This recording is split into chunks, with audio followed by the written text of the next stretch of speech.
Zuckerberg, who invented Facebook, changed the way we use the internet. And guess what? He's up to it again.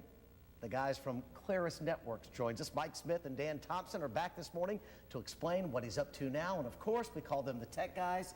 Guys, did you play G.I. Joes when you were kids? Oh, yeah. Did Of course, you? absolutely. Yeah. Never did. Transformers.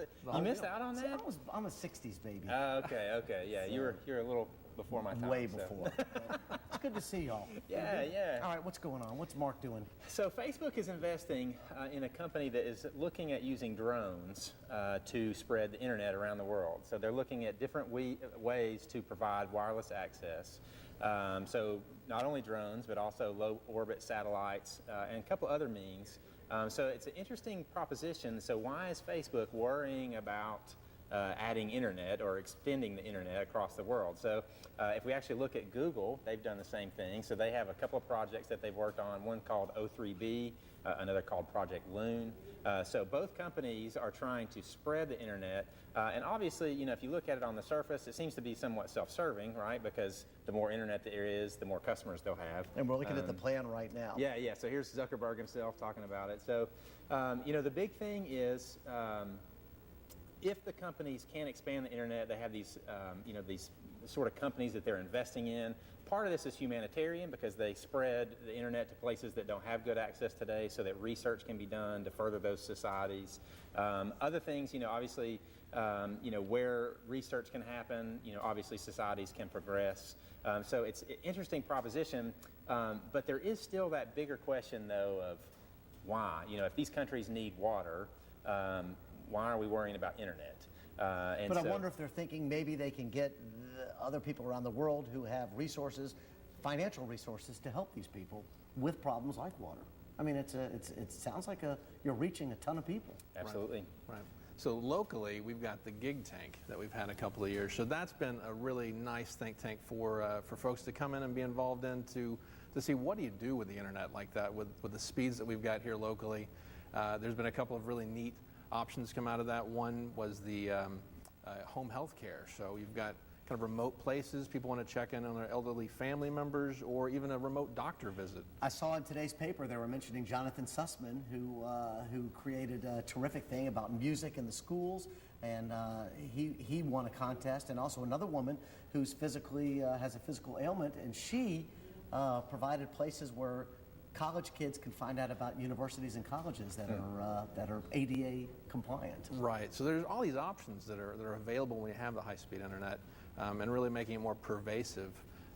Again, locally here, Claris, our presence in Chattanooga has only grown because of the reliability and the high-speed internet access we've got. It's built a lot of entrepreneurship too in this town, which is Absolutely. great. I mean, this is what we need is the young people coming to this town with these great ideas.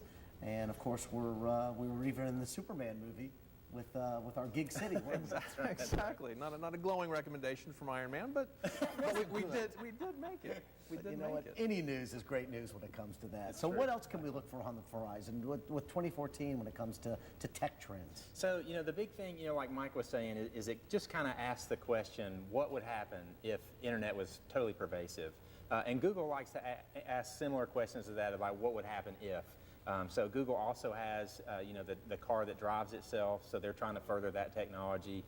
We've seen lots of investments in wearables. So it seems like all these companies are trying to push us to a hyper-connected, information state where today, you have your fingers on pretty much any amount of information that you would like, except for maybe what's going on with your body or things like that. These ideas are all trying to further that cause. So it's interesting to see where it's all going, and it's all going to be made possible because the internet is everywhere. Yeah, Dick Tracy was so far ahead of his time. I know.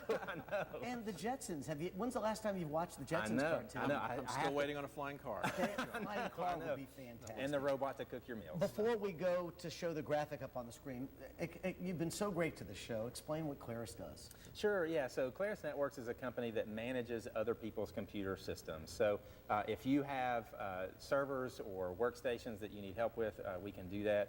We also do a fair amount of hosting. So if you don't want the blinky lights at your office anymore, we'll put them at our data centers.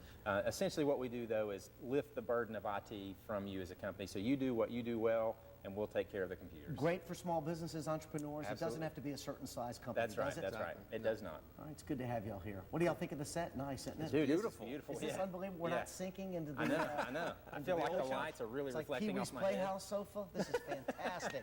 Here's the information. Once again, these guys are great. We call them the Tech Guys. Their company is called Claris. And the information up on the screen, I'm waiting for the thumbs down, which means we may not have it. Oh, there it is. Go ahead, guys. Say it. ClarisNetworks.com. Can we do better than that next time?